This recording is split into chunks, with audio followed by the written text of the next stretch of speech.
Buenos días, mi nombre es Alejandra Guerrero, estudiante de Artes Visuales de la UNAD. Hoy les voy a hablar de la importancia de ser un buen ciudadano. Pero más que darles una peroratra de lo que es ser un buen ciudadano, o de lo que se considera ser un miembro activo y productivo de la sociedad, me gustaría plantearles mi perspectiva e intentar asimilar esto de la manera más imparcial. Porque, pese a que los conceptos que puedan surgir sean subjetivos, considero que la norma es fundamental como canon de vida en comunidad. Por eso, el enfoque que he decidido para este proyecto es hacia el Código Nacional de Policía. Estamos en el año 2017, pleno siglo XXI. Las normas de convivencia deberían ser consideradas algo intrínseco y plenamente de carácter moral y ético de cada individuo. Pero la realidad de nuestro país es otra. A diario, durante la última década, la vulneración de los derechos civiles, las continuas agresiones a la fuerza pública y las preocupantes estadísticas de violencia y desacato en el área urbana, ajena al conflicto armado, han alarmado al gobierno nacional, quien ha visto la necesidad de imponer un conjunto de normas que orienten el comportamiento de la población, y es por eso que en los últimos días ha entrado en vigencia la Ley 1801 de 2016. En ella se establecen las obligaciones que tiene un ciudadano con la comunidad y los deberes de la fuerza pública para proceder con dicha norma. Pero para hablar de presente y del futuro que nos enmarca esta ley, debemos hablar de su pasado. En el año 2013, la revista Semana publicó un artículo donde hacía un breve resumen de por qué necesitamos unos mandamientos que pueden ser juzgados y penalizados. El por qué simplemente nos había quedado grande vivir en comunidad. No sabíamos cómo hablar con el vecino sin agredirnos, ni siquiera las responsabilidades que atañe tener una mascota. Las necesidades fisiológicas se habían vuelto un tema de asunto de interés público. La cosa ya estaba llegando a un tope. Y es por eso que la publicación habla de renovar nuestro tradicional y desgastado Código Nacional de Policía, Decreto 1355 de 1970. El longevo código era obsoleto debido a que las condiciones habitacionales habían cambiado. Se preguntarán en qué sentido. Sencillo, por ejemplo, antes los estéreos no superaban los 80 decibeles y no todos los vecinos podían adquirir uno. El manual de Carreño era una cátedra obligada. Y las cosas de Dios hacían que la vida nocturna fuese excesiva. La Constitución Política de 1991 hacía que la mayoría de las normas que aparecen en dicho código eran contrarias a las disposiciones de la Carta Magna. No se puede asegurar que la afectación ha sido a nivel nacional, porque es bien sabido que los gobiernos locales son autónomos. Pero dicho esto, ¿en qué cambia el código que hace que sea más eficiente al anterior? Antes de responder esta pregunta, retomemos los datos. Vamos hacia atrás. Unos 8 meses aproximadamente, exactamente 4.906 querellas se presentaron por actos de amenaza en la posesión de un inmueble, la residencia en el mismo, inclusive la posesión eterna de una arrendataria. La convivencia en las unidades habitacionales se le salía de las manos a la policía. Y no es cosa de risa decir que se pelean con los vecinos, como el joven bogotano que salió a increpar a una congregación en plena Semana Santa porque no lo dejaban dormir. No, en este punto se habla de agresiones graves. Es que si la policía hubiese tenido armas procesales para poder intervenir, hoy no estarían llenando las estadísticas de personas fallecidas en riñas, como el caso de Manota Char, que asesinó a su vecino Francisco Cifuentes. Había tenido continuas disputas hasta que un día el primero lanzó Cifuentes de una ventana después de agredirlo con arma blanca. O Mauricio Rocha, que fue asesinado por no bajarle el volumen al equipo de sonido. Pero la norma no es solamente para los ciudadanos, sino para la policía, quien tiene la mala fama de transgredir los derechos de la población, como es el caso de un joven el día de hoy que presuntamente fue asesinado por un miembro de la fuerza pública por defender a un perro callejero de las agresiones de un cuñado uniformado en Medellín. Tenía 15 años. Entonces, ¿la convivencia solo debería ser por el ciudadano a pie? La respuesta es no. Todos estamos sujetos a la ley, y si bien es cierto, el cuerpo de policía debe velar por la integridad del código, ellos mismos deben ser partícipes de la buena convivencia, pues la legislación no hace excepciones por condición de raza, credo, posición social, orientación sexual y mucho menos por profesión. Y es aquí donde tocamos otra fibra sensible.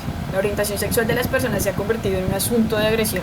Tan solo entre el año 2013 y 2014, 164 integrantes de la comunidad LGBTI fueron asesinados. Informa Colombia Diversa, una ONG que protege los derechos de esta comunidad. Y es que precisamente las agresiones verbales, que la mayoría de las veces terminan siendo físicas, se pasaban por alto en la legislación anterior. código actual multa a cualquier que discrimine a una persona por su orientación sexual, inclusive si ésta es diferente a ser heterosexual. Como en colombianos, muchas veces vemos que un hombre se siente muy machito por decirle afeminado a otro. Eso es una discriminación. No se debe atentar contra la identidad y la orientación del individuo. Pero eso no solamente lo dice la ley del 2016, sino también la Constitución Política de 1991. Lo más triste es que las víctimas no solo son adultos. El bullying también afecta a los niños y adolescentes en edad escolar. Según Glesen, un profesor de Harvard, realizaron una encuesta que reveló que el 67% informó que se sintió incómodo e inseguro en su colegio por su orientación sexual. El 71% que fue víctima de acoso verbal por su expresión de género. Y el 70% fue víctima de acoso físico y verbal por su orientación. Hay que recordar que con el tiempo esos agresores serán adultos y serán miembros de una sociedad, si es que acaso pueden llegar a adaptarse. Es que si queremos respeto, debemos aprender a respetar las diferencias, ser tolerantes, argumentar, no agredir y mucho menos increpar. Por ahí se va derechito a la buena convivencia. Después de hablar de cómo nos afecta y nos afectará no tener un buen código de policía, vamos a hablar de la sustancia, del contenido, de nuestro recién renovado Código de Policía Nacional. El código está compuesto por 3 libros que contienen 243 artículos. El libro primero abarca las disposiciones generales, las aplicaciones, las autonomías. El libro segundo, de la libertad, los derechos y deberes de las personas en materia de convivencia, urbanismo, animales, los bienes, todo aquello que compone una sociedad. El libro tercero habla específicamente de los deberes de la fuerza pública y los derechos que esta misma tiene de imponer los correctivos, de cómo deben ponerse esos correctivos. Recuerden que el Código Nacional de Policía y Convivencia busca la interacción pacífica, respetuosa y armónica entre las personas. Es inminentemente preventivo y apunta a corregir comportamientos que afecten las buenas relaciones humanas y su entorno. Después de este breve resumen, se puede concretar de que habla de todo. Abarca todos los temas que son relevantes a lo que se debe seguir para ser un miembro de la sociedad, o sea, lo que no se debe hacer para ser un ciudadano. A la gente le parece absurdo que se impongan sanciones económicas cuando se infringe una ley, incluso que se haya planteado el trabajo comunitario, pero como dice por ahí, si no les toca en el bolsillo, no les duele, pero sí, ahí tengan. Y si no pudimos aprender en 207 años a comportarnos como compatriotas y vivir en armonía, figuro que como niños chiquitos nos pongan castigos para convivir. Hace un rato planteamos una pregunta: ¿qué hace que este código sea más eficiente al anterior?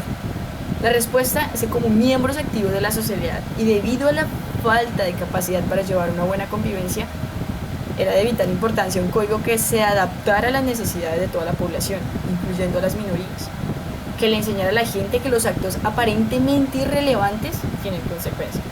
Y lo más importante, que ser contribuyente no lo es todo, que para tener el país que queremos, tenemos que forjar una sociedad basada en el respeto, la equidad y la tolerancia.